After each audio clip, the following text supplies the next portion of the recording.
ओम नमः शिवाय। शिव पुराण श्री रुद्र संहिता द्वितीय खंड 24वां अध्याय।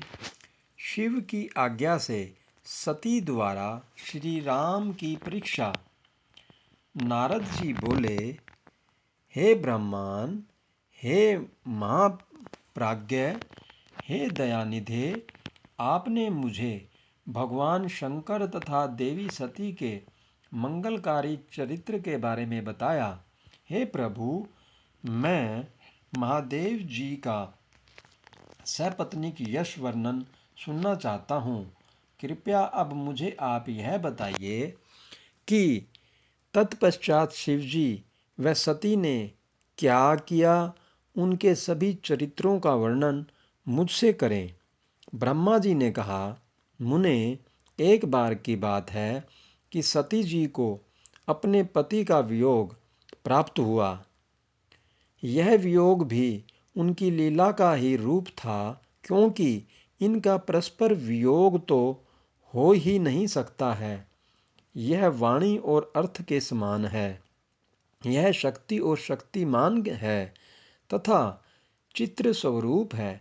सती और शिव तो ईश्वर हैं। वे समय समय पर नई नई लीलाएं रचते हैं। सूत जी कहते हैं, महर्षियों, ब्रह्मा जी की बात सुनकर नारद जी ने ब्रह्मा जी से देवी सती और भगवान शिव के बारे में पूछा कि भगवान शिव ने अपनी पत्नी सती का त्याग क्यों किया। ऐसा किस लिए हुआ कि स्वयंवर देने के बाद भी उन्होंने देवी सती को छोड़ दिया। प्रजापति दक्ष ने अपने यज्ञ के आयोजन में भगवान शिव को निमंत्रण क्यों नहीं दिया और यज्ञ स्थल पर भगवान शंकर का अनादर क्यों किया। उस यज्ञ में सती ने अपने शरीर का त्याग क्यों किया तथा इसके पश्चात वहां पर क्या हुआ। हे प्रभु, कृपा कर मुझे इस विषय में सविस्तार बताइए। ब्रह्मा जी बोले, हे महाप्राज्ञ नारद, मैं तुम्हारी उत्सुकता देखकर तुम्हारी सभी जिज्ञासाओं को शांत करने के लिए तुम्हें सारी बातें बताता हूँ। ये सभी भगवान शिव की ही लीला हैं। उनका स्वरूप स्वतंत्र और निर्विकार है। देवी सती भी उनके अनुरूप ही हैं। एक समय की बात है, भगवान शिव अपनी प्राण प्रिया पत्नी सती के साथ अपनी सवारी नंदी पर बैठकर पृथ्वीलोक का भ्रमण कर रहे थे। घूमते घूमते वे दंडकारण्य में आ गए। उस वन में उन्होंने भगवान श्री राम को उनके भ्राता लक्ष्मण के साथ जंगलों में भटकते हुए देखा। वे अपनी पत्नी सीता को खोज रहे थे, जिसे लंका का राजा रावण उठाकर ले गया था। वे जगह जगह भटकते हुए उनका नाम पुकार कर उन्हें ढूंढ रहे थे। पत्नी के बिछुड़ जाने के कारण श्री राम अत्यंत दुखी दिखाई दे रहे थे। उनकी कांति फीकी पड़ गई थी। भगवान शिव ने वन में राम जी को भटकते देखा, परंतु उनके सामने प्रकट नहीं हुए। देवी सती को यह देखकर बड़ा आश्चर्य हुआ। वे शिवजी से बोली, हे सर्वेश, हे करुणानिधान सदाशिव, हे परमेश्वर, ब्रह्मा विष्णु सहित सभी देवता आपकी ही सेवा करते हैं। आप सबके द्वारा पूजित हैं। वेदांत और शास्त्रों के द्वारा आप ही निर्विकार प्रभु हैं। हे नाथ, ये दोनों पुरुष कौन हैं। ये दोनों विरह व्यथा से व्याकुल रहते हैं। ये दोनों धनुर्धर वीर जंगलों में क्यों भटक रहे हैं। भगवान, इनमें ज्येष्ठ पुरुष की अंग कांति नील कमल के समान श्याम है। आप उसे देखकर इतना आनंद विभोर क्यों हो रहे हैं। आपने प्रसन्नतापूर्वक उन्हें प्रणाम क्यों किया। स्वामी कभी भक्त को प्रणाम नहीं करता। हे कल्याणकारी शिव, आप मेरे संशय को दूर कीजिए और मुझे इस विषय में बताइए। ब्रह्मा जी बोले, नारद, कल्याणमयी आदिशक्ति देवी सती ने जब भगवान शिव से इस प्रकार प्रश्न पूछने आरंभ किए तो देवों के देव महादेव भगवान शंकर हंसकर बोले, देवी, यह सभी तो पूर्व निर्धारित है। मैंने उन्हें दिए गए वरदान स्वरूप ही उन्हें नमस्कार किया था। ये दोनों भाई सभी वीरों द्वारा सम्मानित हैं। इनके शुभ नाम श्री राम और लक्ष्मण हैं। ये सूर्यवंशी राजा दशरथ के पुत्र हैं। इनमें गोरे रंग के छोटे भाई साक्षात शेष के अंश हैं तथा उनका नाम लक्ष्मण है। बड़े भाई श्री राम भगवान विष्णु का अवतार हैं।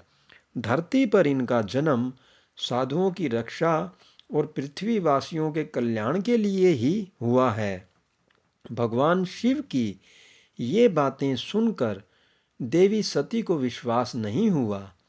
ऐसा विभ्रम भगवान शिव की माया के कारण ही हुआ था।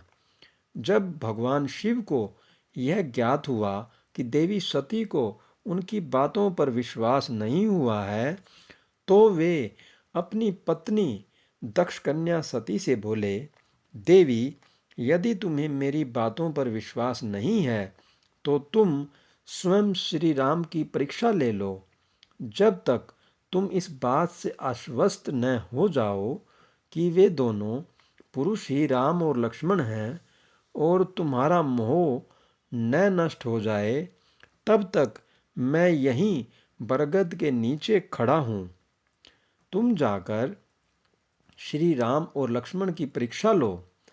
ब्रह्मा जी बोले, हे महामुने नारद, अपने पति भगवान शिव के वचन सुनकर सती ने अपने पति का आदेश प्राप्त कर श्री राम लक्ष्मण की परीक्षा लेने की ठान ली, परंतु उनके मन में बार बार एक ही विचार उठ रहा था कि मैं कैसे उनकी परीक्षा लूं। तब उनके मन में यह विचार आया कि मैं देवी सीता का रूप धारण कर श्री राम के सामने जाती हूँ।